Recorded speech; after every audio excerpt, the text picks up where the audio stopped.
যাচ্ছ, অনেক বেশি ক্রাইসিস। ভাবো সেই মানুষটার কথা যাকে কোনোদিন আর দেখতে পাবে না। ধীরে ধীরে ধীরে ধীরে দূরে চলে যাচ্ছ, ধীরে ধীরে অনেক দূরে চলে যাচ্ছ। অনুভূতি করতে হবে, অনুভূতি, অনুভূতি, অনুভূতি। অনেস্ট হলে পরে বিশ্বাস আসবে না, চোখ থেকে টপ টপ করে জল পড়বে।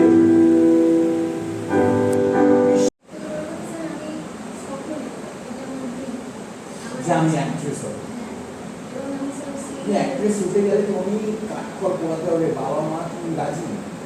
মানে ধরো রাত্রিবেলা শুটিং করতে হবে, তারপর কোনো টাইম থাকবে না, সকালবেলা ডাকলে 6টার সময় চলে যেতে হবে। হ্যাঁ রাজি না? লাকি তুমি। বাহ, ভেরি গুড। ডান্স করো, ভেরি নাইস। তাহলে এক্সপ্রেশন নিয়ে